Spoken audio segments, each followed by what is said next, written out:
Boa tarde, voltamos aqui com a nossa programação Folha Educativa na TV, sempre falando em temas interessantes de educação e esporte. Hoje tem aqui ao meu lado o prazer de estar, é a honra também, do professor Ari Brito, doutor em neurociência, professor nas faculdades da Unisanta, Unisantos, na área de multimídia, publicidade, enfim, uma personalidade aí na nossa região que trabalha com temas e escreve artigos na área da educação.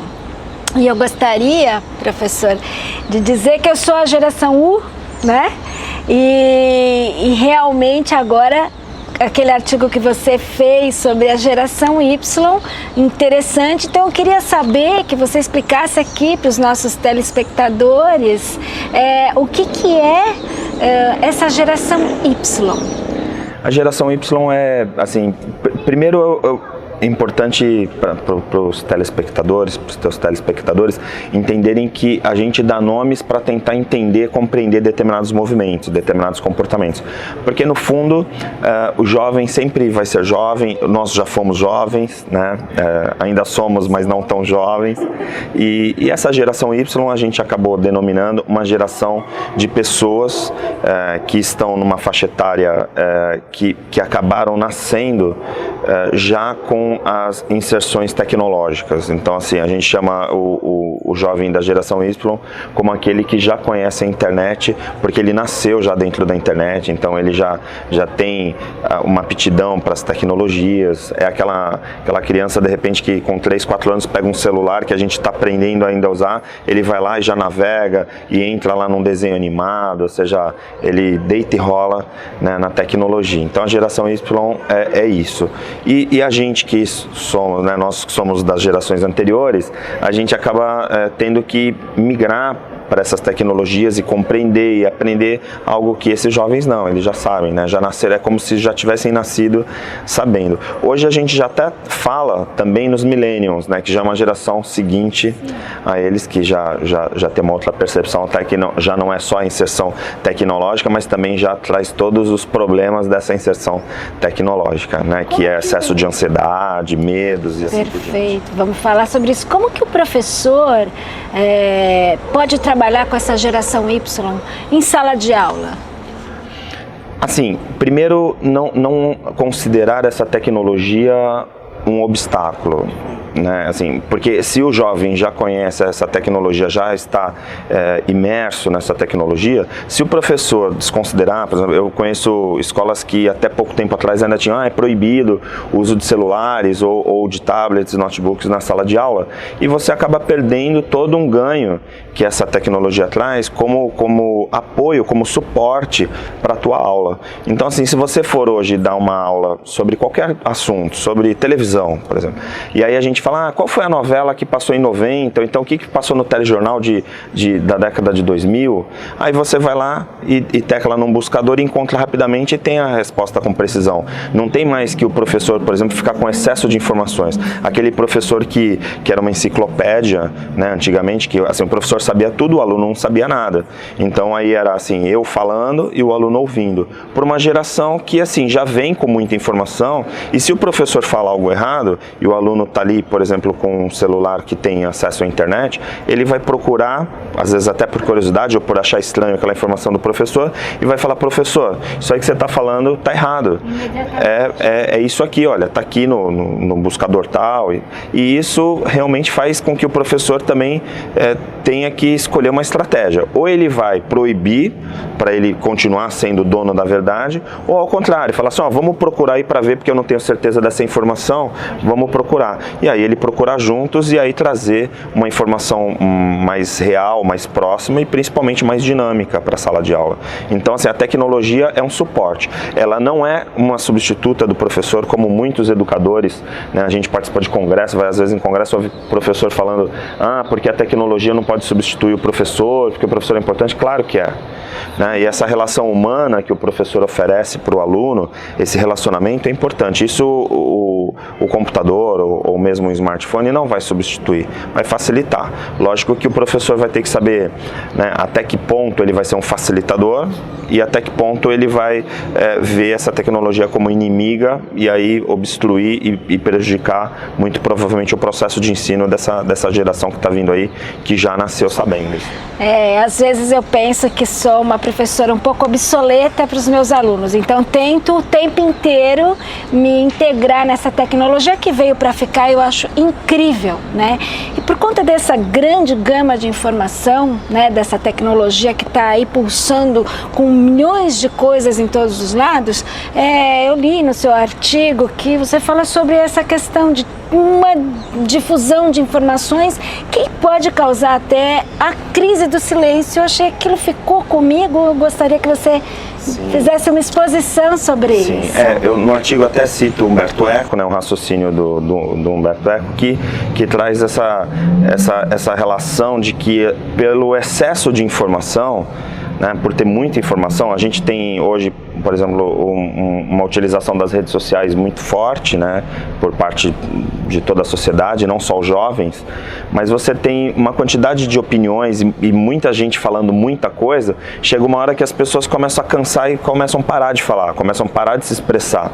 E aí então a gente fala, né, que é essa crise do silêncio, porque existe um excesso de barulho, né, um excesso de informação, e o excesso de informação acaba cansando, e aí as pessoas começam a abandonar determinadas plataformas. A gente viu isso com o Orkut, né, que era uma rede social, digamos, o vô do Facebook, né, praticamente, mas a gente tinha lá uma relação que era extremamente utilizada, uma plataforma bem utilizada, que foi cansando, as pessoas começaram a cansar, chegou uma hora que implodiu tudo aquilo, pelo excesso de informação, excesso de propaganda, excesso de postagens.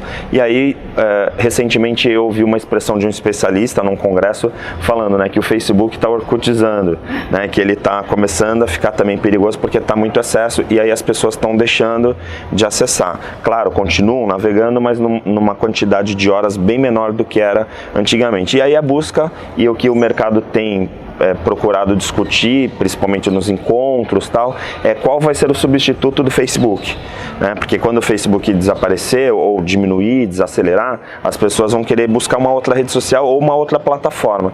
E aí então hoje está se buscando assim, né? Vai ser o LinkedIn, o Snapchat ou o próprio WhatsApp, que acaba sendo um comunicador instantâneo, que são criadas comunidades.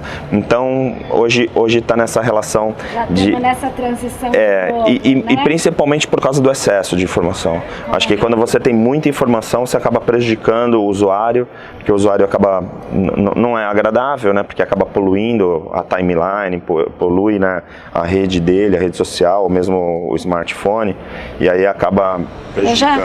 Mesmo sendo geração U, professor, eu já estou migrando para o WhatsApp. Eu não sei qual vai ser aí a tendência, mas fico muito mais tempo no WhatsApp do que no Facebook. É uma tendência isso, né? O WhatsApp, ele dominou, o WhatsApp ocupou um espaço que assim, a gente não vai considerar ele como uma rede social, embora ele seja um comunicador instantâneo.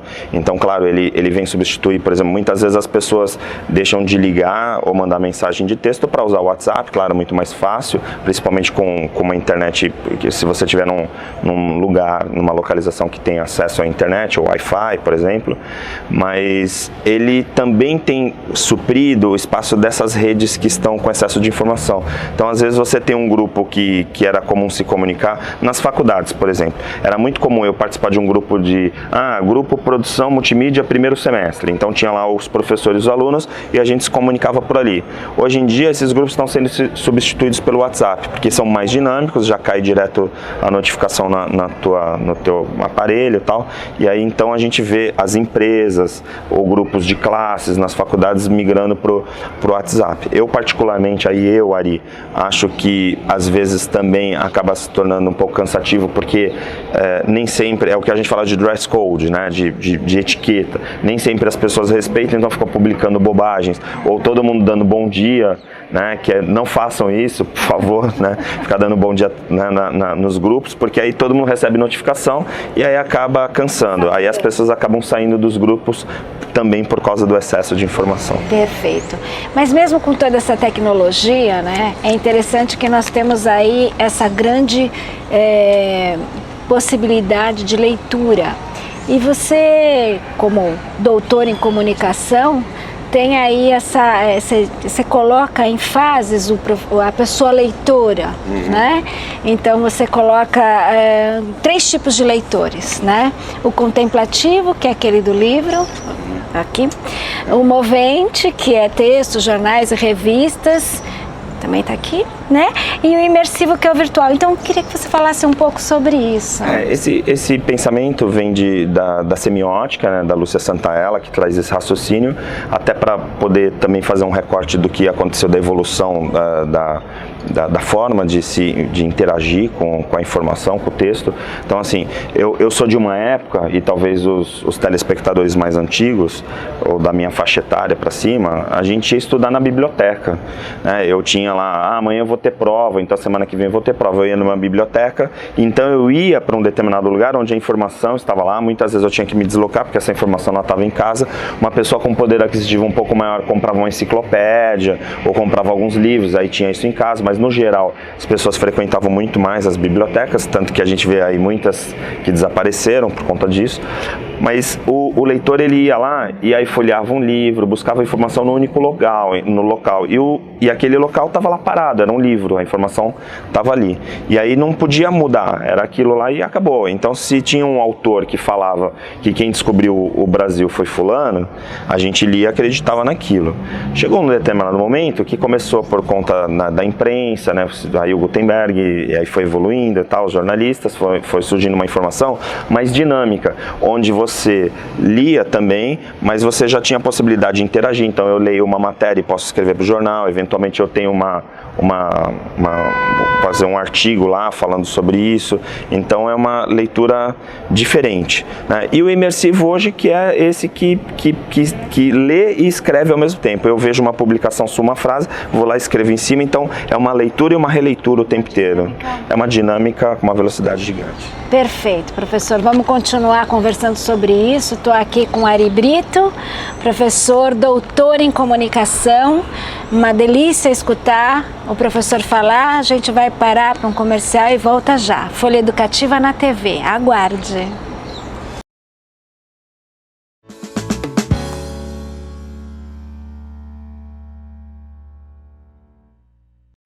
Boa tarde, voltamos agora com a Folha Educativa na TV. Estamos hoje aqui entrevistando o professor Ari Brito, doutor em neurociência. Está nos dando aí um pedacinho da sua capacidade de falar sobre comunicação, multimídia, enfim. E já começando o nosso bloco, neurolinguística, né? Vamos falar sobre isso. O que é neurolinguística, né? Como se atua na neurolinguística? O que isso é importante para a educação? Como o professor pode conhecer, aliás, que ele vai ter que estudar sobre isso, né? Vamos falar sobre isso, professor? Claro. Assim, a neurolinguística ou a programação neurolinguística se trata de uma ferramenta, né, que usa como base a comunicação, acreditando que o nosso cérebro ele pode ser programado ou reprogramado através das palavras. Então, a gente sabe que, por exemplo, uma pessoa que se comunica bem, ela consegue muito mais resultados com as outras pessoas do que uma pessoa que não se comunica bem. Então, a programação neurolinguística vai ensinar, né? Na verdade, foi pesquisado ao longo de muitos anos as palavras que fazem efeitos, como se fosse um controle remoto. E foi se chegando a um dicionário, assim, né? Um vocabulário que seria mais técnico. Eu gosto muito para falar de programação neurolinguística, né? Ou neurolinguística, dar um exemplo da banana, né? Se eu chegar para as pessoas que estão assistindo agora e falar assim, você está aí na tua casa, não pense numa banana. Pronto, já pensou. Então, assim, a força do não, né? Você chega para uma criança, não pode fazer isso. A criança vai fazer.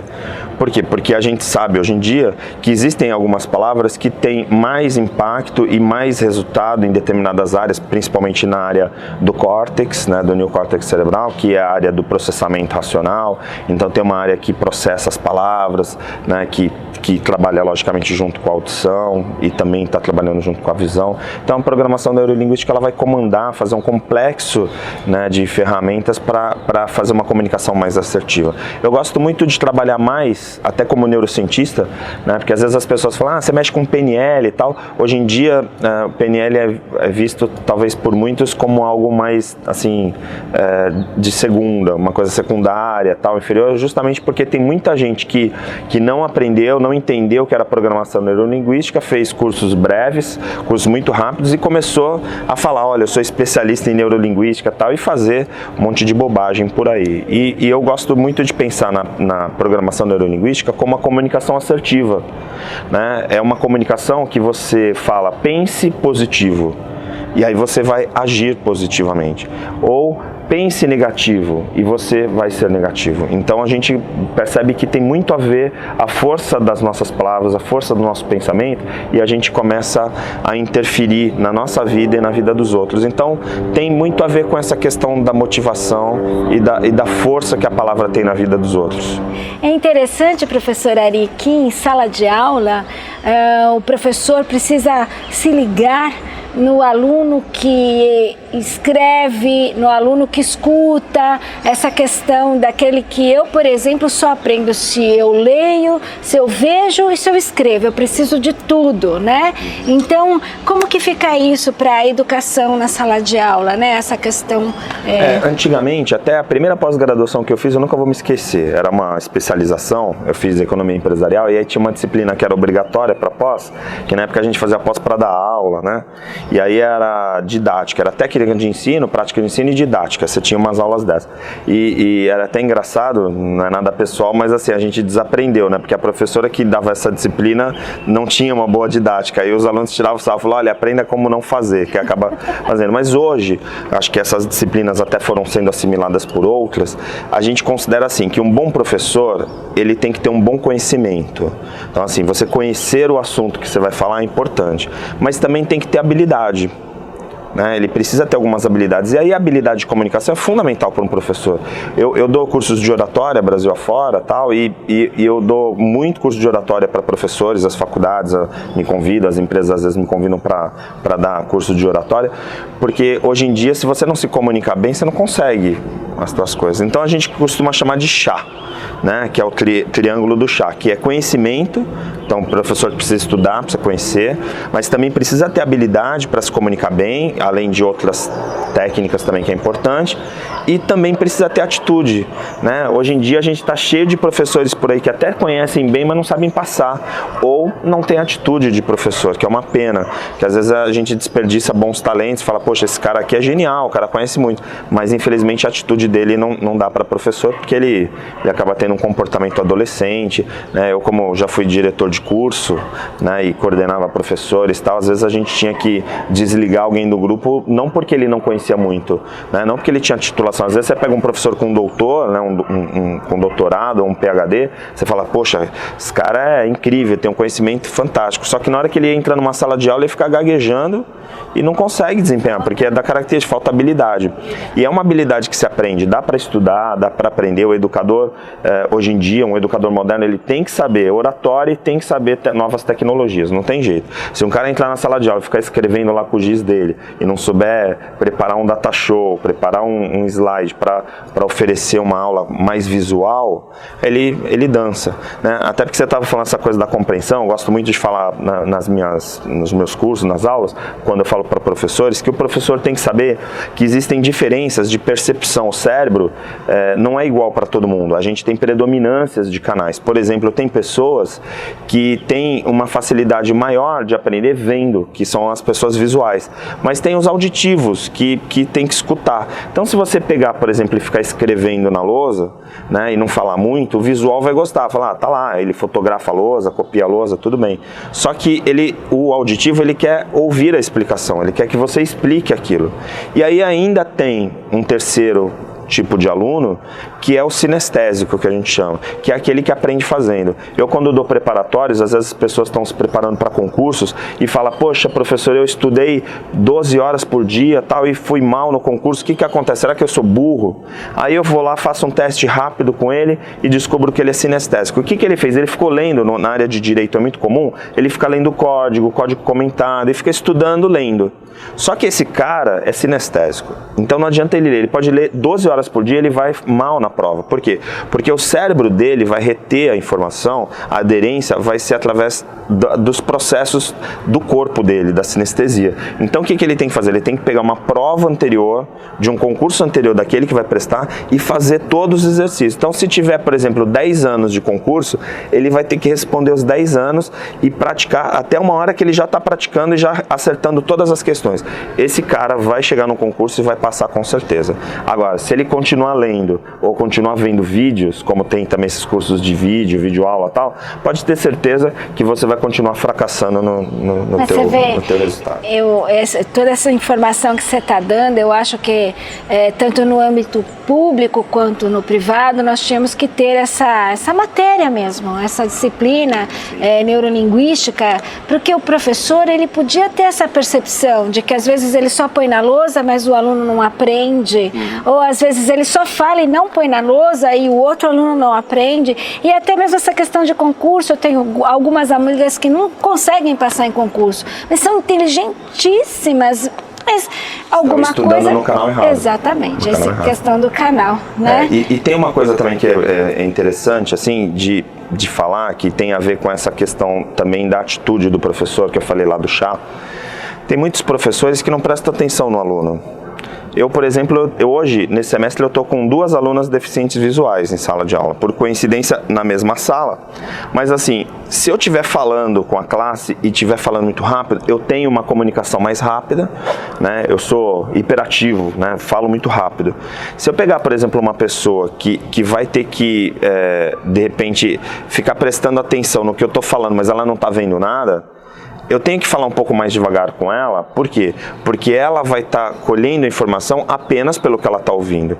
Então, se eu enrolar palavras, quem está vendo, muitas vezes quando você está falando com alguém, sem você perceber, você está olhando para o lábio da pessoa. Então, você compreende porque você viu o movimento, a expressão. Se eu falar agora, bom dia, aí as pessoas, ele é positivo, vai falar bom dia, ele está com raiva. Então, é uma somatória de informações que a gente recebe. Só que se o professor vai dar aula numa sala, e aí, principalmente se for falar no ensino fundamental e médio, da inclusão. Você pega um aluno que é inclusivo, que de repente tem algum tipo de distúrbio, transtorno ou déficit, o que vai acontecer? Esse aluno ele vai reprovar, ele vai odiar a sua aula e, na verdade, você simplesmente não deu atenção para esse aluno.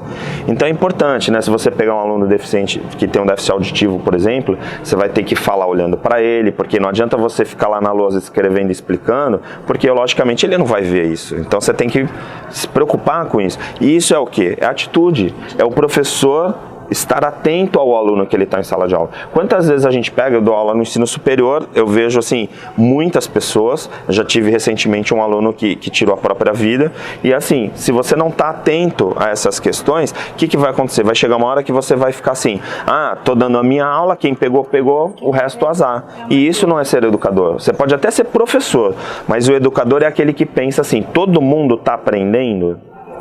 Essa é a questão. Um bom educador vai pensar, tá todo mundo entendendo o que eu estou falando, o que eu estou explicando? Se não, eu vou ter que explorar os canais. Então eu vou ter que fazer um exercício para o aluno sinestésico, sim. Eu não vou poder só ficar falando da aula, né? Ou mostrando slides maravilhosos para um aluno visual. Eu também preciso forçar o aluno a praticar, porque se ele for no sinestésico, e muitas vezes ele nem sabe que é sinestésico, ele vai aprender porque ele fez aquele exercício. Muito embora o aluno visual vai falar, mas pô, exercício, eu não gosto de exercício. Por quê? Porque o aluno visual viu lá a lousa, fotografou, já era, ele já compreendeu. Agora o sinestésico vai ter que exercitar. Então, educador tem que ser educador para todo mundo. Essa coisa de pegar pela maioria não existe, né? Aí você é meio educador. Que ótimo. Agora, a gente podia explorar aí, porque eu estou acabando com você hoje, porque a gente tem pouquinho tempo, mas todas as suas informações são fundamentais para a Folha Educativa. E eu sei que você escreveu aí um artigo muito interessante sobre essa questão muito séria, 3 pontos inclusive, né? Que é a depressão, a ansiedade e o medo. E nesse mesmo momento você deu aí algumas diquinhas para isso. Então, a gente podia falar um pouquinho sobre isso? Claro. eu teve uma época, até você falou dessa questão da imprensa, né, que foi uma revista que é importante, né, para o nosso meio, que é uma revista que fala sobre a mente, né, e antigamente eu dava muitas palestras, eu viajo muito dando palestras e tal, e eu chegava um momento que eu tinha lá, por exemplo, um dia eu fui dar uma palestra no Rio de Janeiro para 4, 5 mil pessoas, era um auditório, né, muita gente, e aí eu pensei, poxa, que legal, sair de lá tão realizado, porque claro, a adrenalina vai a milhão, você falar com um público muito grande, mas ao mesmo tempo pensando, poxa, eu consegui passar determinadas informações, falar, por exemplo, dos canais de comunicação, ou falar da neuropsicologia para um grande número de pessoas. Até eu comecei a perceber que a forma de eu atingir mais pessoas ainda era através da imprensa. Aí eu comecei então a colaborar, né, virar fonte das principais revistas, né, dos meios, né, nacionais, e hoje eu tenho, né, então fico muito orgulhoso, até sempre falo, né, orgulho quando eu saio nessas revistas, que são revistas que eventualmente eu até já admirava, já lia, e poder dessas dicas, porque se você tem uma revista com uma tiragem de 50 mil, 100 mil exemplares, e cada publicação dessas atinge uma quantidade, você começa a atingir um público muito maior, que é o caso do teu programa, né, de a gente poder atingir mais pessoas, chegar na televisão e poder falar para as pessoas. A verdade é assim, que o medo, a ansiedade e muitas vezes o final disso que leva à depressão, que a gente chama tecnicamente de burnout, né? Quer dizer, esse excesso de estresse levando às vezes a um quadro excessivo de estresse que gera a depressão, estão muito ligados às dicas que eu dei nessa publicação, né? Que tem a ver muitas vezes com a forma que você está tratando você mesmo. É assim, a mente, né? O cérebro, ele controla o teu corpo. E da mesma forma que nós temos os neurônios que transmitem comandos para esse corpo funcionar, também existem células nervosas, os neurônios no corpo, também fazendo esse feedback. Então quando você está com uma dor numa determinada parte do corpo, é porque aquela parte está com algum problema, então a dor é uma forma do sistema nervoso levar para o teu cérebro falando, olha, tem alguma coisa errada lá, e aí o cérebro vai programar para você ir no médico, você ver essa parte. As doenças mentais, muitas vezes não dão dor. A pessoa não tem, por exemplo, uma dor quando ela está em depressão. Às vezes até gera dores físicas, porque aí a gente chama das doenças psicossomáticas.